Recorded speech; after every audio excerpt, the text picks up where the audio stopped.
Hey, good morning. Here we are in the kitchen of my dear friend's mother, Halina Wachtel, and today we're making gefilte fish. And this is Halina. Hi. Hi. And this is Suzette. Hi. And Halina's been cleaning fish all morning, cleaning all the bones and making a wonderful fish stock to put the gefilte fish in.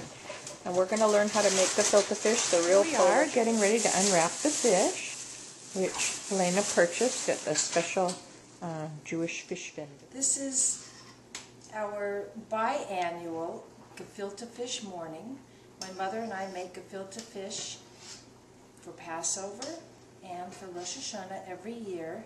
And as many times as I watch her do it, I don't think I could ever do it myself. This is Helena preparing the fish. Linda, why I buy Saturdays, New York Times, because they have the bridge puzzle 3 times a week. Oh. And that's when I buy the New York Times. You're so smart. You can do the bridge puzzle. Everyone could.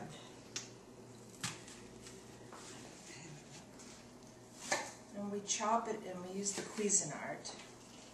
Saves us a little bit of time, of course. Mom, is this how you like it in the Cuisinart? I think so. You know better. I like to do it perfectly for my mom because she does everything. So when the Cuisinarts first came out, I want to say that must have been at least 35 years ago. I'm not sure, but my dad was still alive.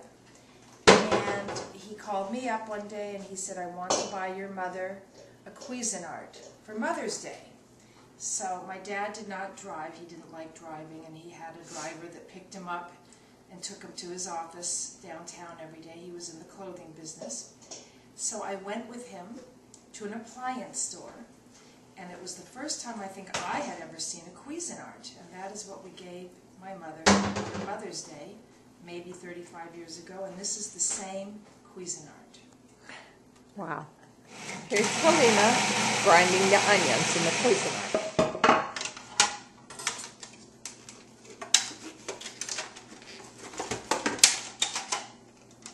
Actually, now that I think about it, this might be a new bowl. It's the same machine. Oh no, I had to replace the bowl because it was old-fashioned. You know, it was different.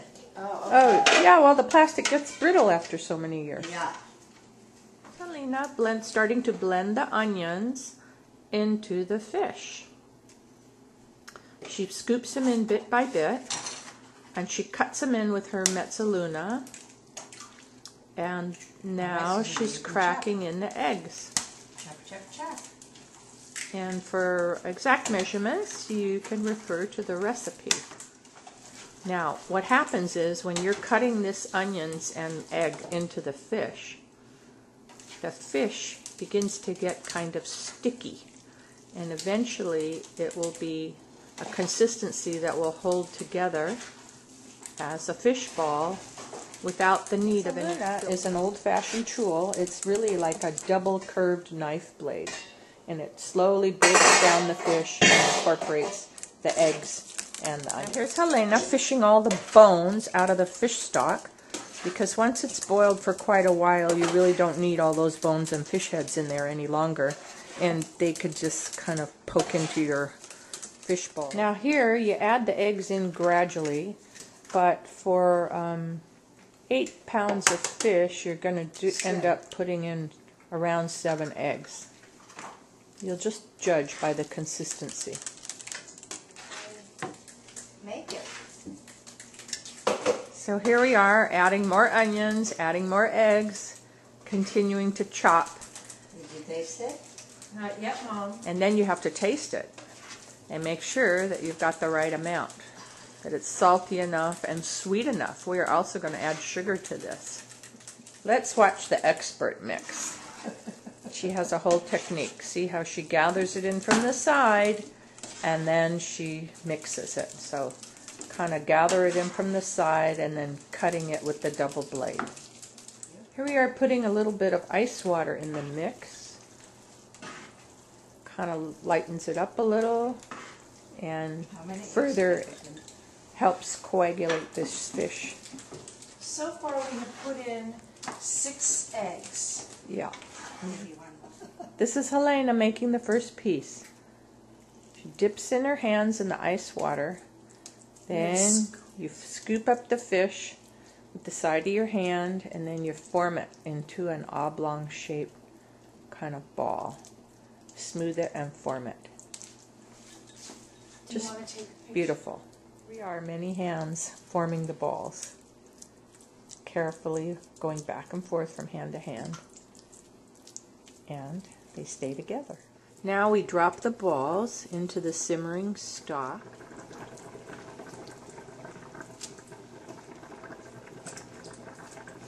And it has to boil, Linda, at a fast pace to begin with. High.